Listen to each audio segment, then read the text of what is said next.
how did you get into the business? Okay, huge fan. You know, my dad raised me since I was 5, and my mom got divorced, and we didn't have a lot of money growing up or anything like that, and wrestling was kind of like our happy moments growing up, because I live in New Jersey, so it was like that whole tri-state, MSG, you know, MSG used to be on every week, and so that was the fun, like that was like my happy family time. My uncle, which was my godfather, he loved wrestling, loved it, like, oh my God. And so what would happen every time WrestleMania would come around, you could always tell, because the week before, 2 weeks before, I start cleaning the house. Dad, look, I'm cleaning the refrigerator. And I was little, I was like 8 years old. Dad, look, yeah, I did the dishes. Because I wanted him to buy, I wanted him to read the pay-per-view, the WrestleMania, because that was a big thing. We weren't really rich, so that was like, you know, whoa. So yeah, those were like my happiest moments. Like as a child, it does bring me some good memories of my uncle. And then years went on that I wasn't a fan. You know, I mean, probably like my teenage years, and then after, you know, kind of like we know everything in our 20s and we just go into our own world.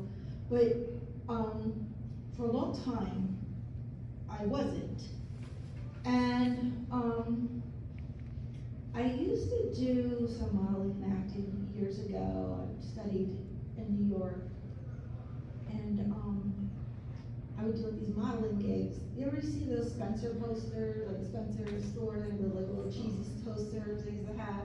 I used to do those. And so, anyway, I went to New York. I studied acting with Sandy Shorin. I did that. But at the same time, I was putting myself through college. I went to NYU Business School, and I was learning there.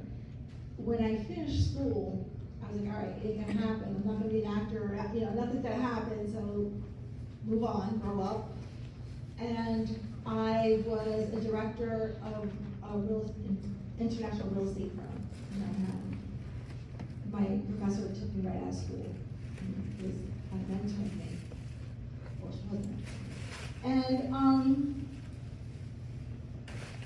so that was just my regular part of my life. And so when I did that,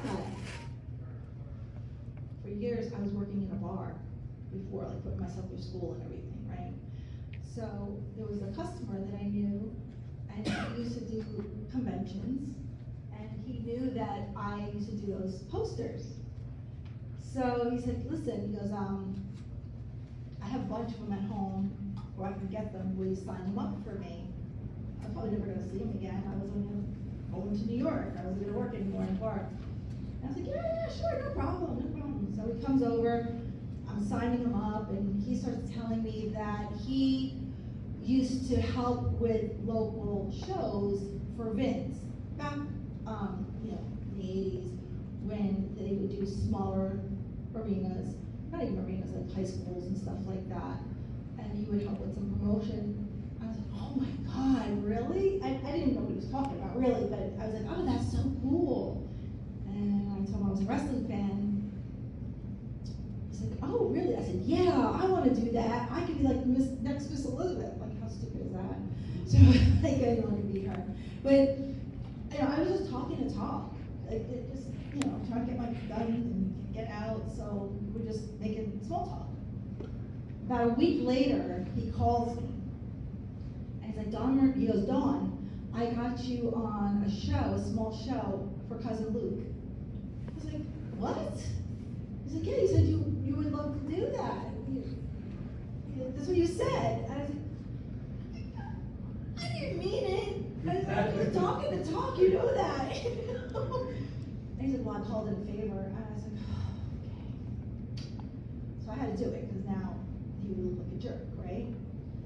And so I went and did that show. I had already left the bar. I was all set up in New York, doing my thing, and I did that one show. It finally came up. My first match was I managed Jimmy Snuka against Tony Atlas. And if you think about it, that was the era when they were the men, right? Back when the last time I had watched it. So to me, it was like, whoa, it was just a long gap in between. And I work with Jimmy.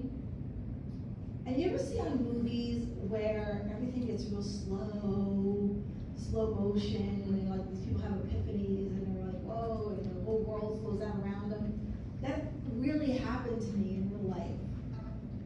It legit really happened, just like you would see.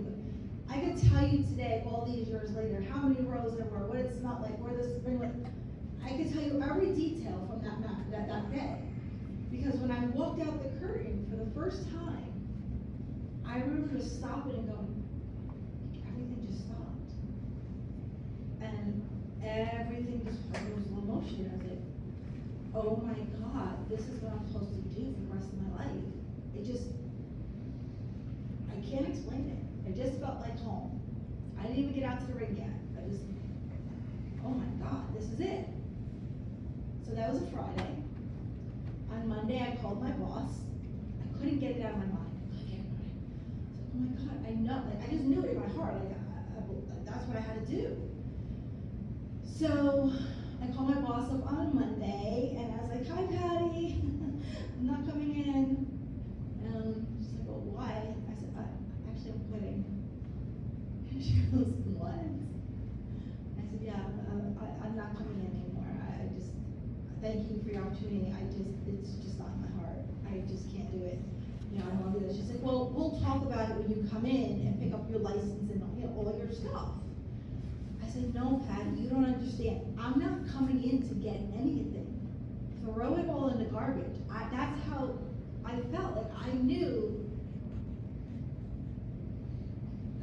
there was nothing else, right? So I said, no, Patty, just throw it out. I'm not coming in because you're going to talk me out of it. I know what I have to do. And meanwhile, I was working right across from St. Patrick's Cathedral, like I could watch the parades go through, like I had a really cushy, nice job. And yeah, so I just threw everything out. I never went back there. And I went back to the bar, started working at the bar again, got all my old jobs back. And I started pursuing my wrestling career. And I would drive anywhere from Michigan to Florida for $20 if I could make it. You know, and that was it, yeah. I worked hard.